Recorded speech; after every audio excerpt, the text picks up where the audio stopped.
Oi, gente, como é que vocês estão? Sejam bem-vindos aqui de volta ao Explica Professor. Hoje a gente vai ter uma aula de defeitos de solidificação. Acompanhe aí.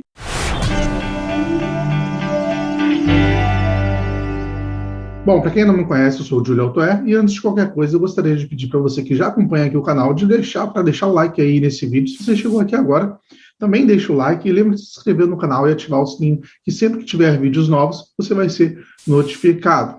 Vamos começar a nossa aula de hoje, então.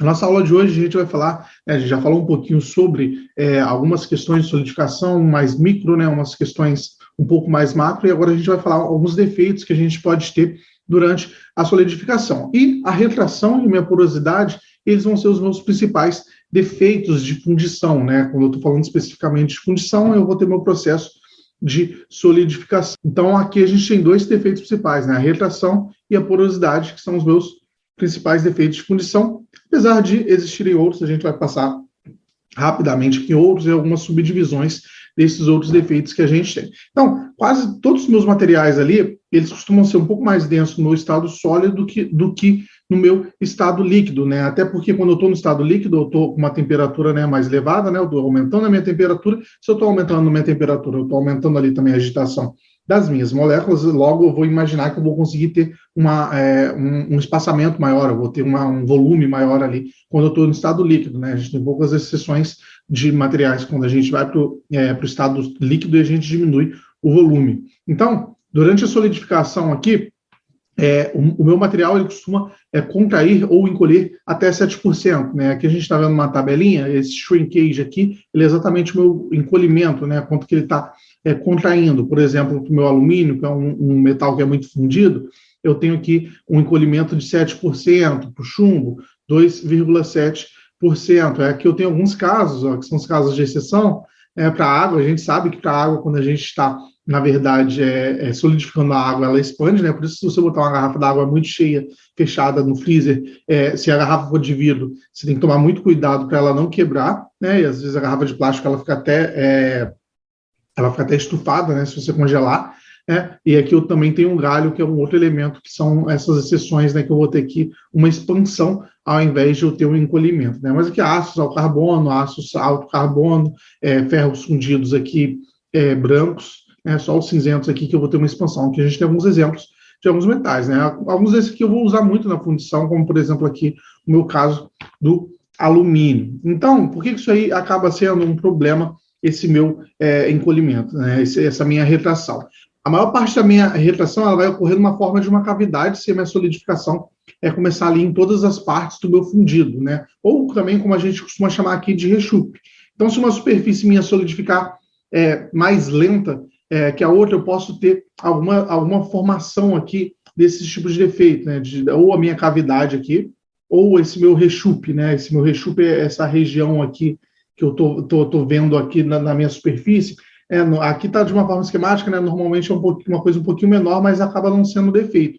Então, para evitar que eu tenha essa contração, para eu evitar que eu tenha esse defeito num processo de fabricação, por exemplo, de fundição, uma forma comum aqui que eu tenho, uma técnica que eu costumo utilizar para eu controlar essa contração da minha cavidade e do meu rechupe, é utilizar um maçalote. O que é um maçalote, Eu vou ter aqui, por exemplo, essa aqui é a peça que eu quero formar, é a peça que eu quero produzir. Então, eu adiciono aqui, por exemplo, uma parte acima dessa minha peça, onde eu posso ainda verter o meu metal líquido. Aí, ao invés da minha retração ocorrer aqui, minha contração ou encolhimento ocorrer aqui, nessa parte de baixo, ele vai ocorrer aqui nessa parte de cima, nesse maçalote. Aí, o que vai acontecer depois? Depois do meu processo de fabricação, eu posso pegar aqui e cortar esse material aqui nesse ponto. Por quê? Porque aqui, depois, isso aqui vai ser algo que vai ser descartado e eu vou ter aqui a minha peça completamente íntegra e do tamanho que eu gostaria de ter a priori. Então, à medida que a minha fundição ela vai solidificando, encolhe o meu metal líquido, ele flui do maçalote para a fundição, para preencher o meu vazio de contração. Então, essa aqui é uma forma que eu tenho, durante o meu processo de fundição e solidificação, de controlar esse problema. E, quando eu estou falando aqui dos meus tipos de segregação também, eu posso dividir eles em dois tipos, né? Eu vou ter aqui a minha macrosegregação, que foi o que a gente acabou de ver, por exemplo, ali aquela cavidade, aquela parte grande, né? Que é mudanças de composição ao longo de distâncias comparáveis ao tamanho da amostra. Eu estou falando de uma escala macroscópica, né? Aqui nessa imagem aqui do lado, a gente pode ver aqui, por exemplo, uma porosidade muito grande. Aqui eu vou ter o meu, isso aqui seria como se fosse um rechupe, né?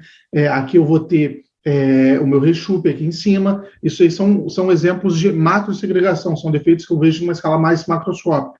E eu tenho aqui o que eu chamo de microsegregação, né? Que são aqui aqueles defeitos que vão ocorrer na escala de um espaçamento do meu braço dendrítico secundário, né? Lembra que a gente estudou nas últimas aulas que eu tenho ali o meu espaçamento dendrítico secundário e eu posso ter ali uma porosidade, eu posso ter alguma microsegregação que vai ocorrer naquela ordem de grandeza, na ordem de grandeza ali do meu espaçamento interatômico. Quando a gente está falando aqui desses dois processos, agora, na verdade, mais do meu processo micro, eu tenho que falar, obviamente, sobre o meu encolhimento interdendrítico, né? Que ele é uma das formas ali de defeitos de microsegregação.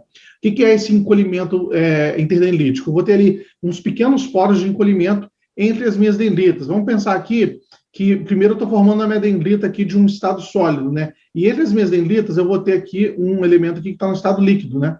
Se esse material aqui que está no estado líquido, ele vai tender a encolher quando ele estiver respirando, e eu tenho aqui um volume que ele possui uma limitação de escoamento do líquido, ou, por exemplo, o meu líquido ele não vai entrar com facilidade aqui exatamente por causa dessa dendrita, então eu tenho uma tendência de formar um microporo entre essas dendritas, porque eu vou ter ali uma retração, vou ter um encolhimento aqui nessa região e eu não vou conseguir preencher todo o espaço vazio entre eles, né? Aqui eu tenho dois exemplos, ó, no meu A aqui, ó, pode incorrer entre os braços dendríticos, no meu B aqui eu tenho pequenos espaçamentos de dendritas secundárias, resultam em porosidade de contração menor e mais uniforme, né? Uma forma aqui já de controlar. E aqui nesse meu caso C, ó, por exemplo, que eu tenho uma dendrita ainda menor, né? Lembra que a gente pode controlar o tamanho da minha dendrita a depender de qual que é a taxa ali de resfriamento que eu estou utilizando. Então, se eu estou utilizando ali uma dendrita e obtendo uma dendrita muito menor, aqui o meu líquido, quando eu estiver resfriando, ele vai ter uma maior facilidade de entrar aqui, então eu vou conseguir preencher esse espaço.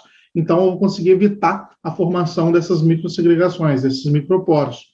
Então, ó, voltando aqui só para o nosso texto, esse defeito aqui de encolhimento interdendrítico, ele também é chamado de microenvelhecimento ou porosidade de retração, né? E ele é difícil aqui de prevenir pelo meu uso do meu massalote. O massalote é a técnica que eu uso para macrosegregações. Para microsegregações, a forma que eu tenho ali para controlar esse tipo de problema é utilizar aqui taxas de resfriamento rápidas, como eu já tinha comentado para os senhores. Então eles podem aqui reduzir o meu encolhimento interdendrítico. Então, as minhas dendritas, sendo mais curtas, ela vai permitir que o meu líquido flua, né? Eu vou conseguir entrar com líquido aqui dentro das minhas dendritas para que eu evite esse tipo de porosidade. E, além disso, qualquer encolhimento aqui remanescente, ele vai poder ser mais fino e mais distribuído, caso eu tenha dendritas menores, né? Eu vou ter mais locais ali de solidificação, vou ter dendritas menores, então eu não vou ter um encolhimento remanescente muito grande. Aqui nessa imagem a gente está vendo esse desenho esquemático, isso que a gente explicou, e aqui na minha imagem D, eu tenho aqui o encolhimento interdendrítico, né, de uma liga de alumínio, né? Como que está acontecendo aqui por entre as dendritas, como que está ocorrendo aqui esse tipo de porosidade, esse tipo de defeito. Um outro problema aqui, além do encolhimento, falando mais especificamente da minha porosidade do gás, eu tenho aqui muitos metais que eles podem se dissolver em uma grande quantidade de gás quando fundidos, né? Um exemplo também, claro, além desse exemplo que eu vou trazer aqui para vocês, é quando a gente está falando ali do hidrogênio no processo de soldagem, né? Eu tenho uma difusão grande do hidrogênio no processo de soldagem no estado líquido, isso gera alguns defeitos, mas além disso, né, o exemplo que a gente está tomando aqui, por exemplo, é o alumínio, né? Porque aqui a gente está falando mais de fundição, apesar de ter um link ali entre a minha parte de solidificação, quando eu estou falando de soldagem, aqui a gente está falando mais de fundição como um todo. Então, aqui o meu alumínio, por exemplo, ele dissolve muito o meu hidrogênio. Quando o meu alumínio aqui ele está solidificando, né, olha só, o que esse gráfico aqui está mostrando? Para esse lado aqui eu estou aumentando a minha temperatura, para esse lado aqui eu tenho um aumento da minha solubilidade. Então, aqui, por exemplo, eu estou no estado sólido, nesse primeiro ponto aqui. E aqui, entre a minha mudança de fase do meu sólido para o meu líquido, né, à medida que eu estou aumentando a minha temperatura, eu estou aumentando expressivamente a minha quantidade de hidrogênio dissolvido ali no meu alumínio, né, no estado líquido. Então, se eu estou aqui no estado líquido e depois eu estou solidificando, esse alumínio que está em forma atômica, quando ele está solidificando, ele vai ter que sair de alguma forma. Então, ele vai sair na forma de um gás, né? Então, se ele está aprisionado ali no estado líquido, quando ele vai resfriar, ele vai reduzir a solubilidade dele, ele vai ter que sair de alguma forma. E a forma que ele sai é na forma de bolhas, e isso vai acabar gerando porosidade, né? Pensa que eu tenho um líquido muito dissolvido, aí depois eu estou solidificando, vou sair ali um gás.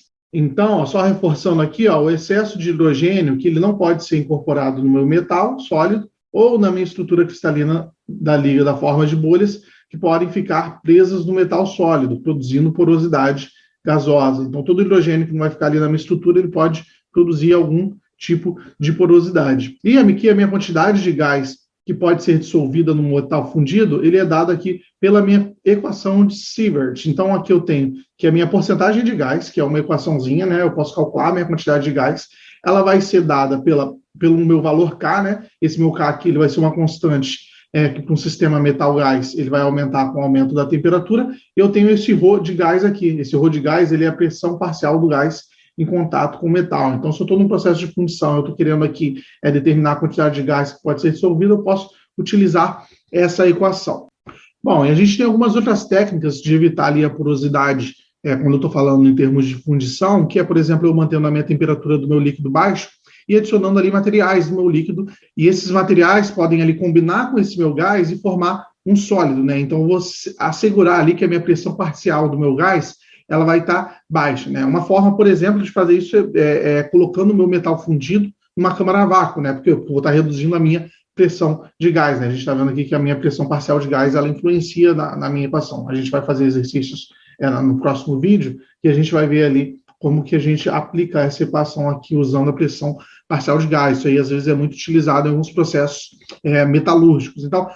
Então, uma forma que eu tenho para resolver esse problema é borbulhando gás inerte ali através do meu metal. Então, como a minha pressão ali do gás, né, esse meu P-gás aqui, ele é baixo no vácuo, o meu gás ele vai deixar o meu metal e ele entra no vácuo, então ele acaba sendo levado. Então, a descarga ali do gás, ele vai acabar sendo um processo o qual eu tenho aqui uma bolha de gás, que vai ser inerte ou reativo. Por exemplo, eu vou utilizar o argônio, né, que é um gás, por exemplo, é um gás inerte. Ele vai ser injetado ali no meu metal fundido para remover esse elemento que eu não desejo. Por exemplo, eu não desejo o meu hidrogênio no meu alumínio, na minha liga ali fundida. Então, o que eu vou fazer? Eu vou pegar e eu vou, por exemplo, injetar nitrogênio ou cloro. O nitrogênio aqui ele acaba sendo um gás inerte, o cloro não, e ele vai tender a reagir melhor e eu vou acabar eliminando o hidrogênio por causa disso. Então, um outro exemplo que é muito utilizado nisso é na produção ali siderúrgica, quando você tem, por exemplo, a fabricação de um ácido inoxidável.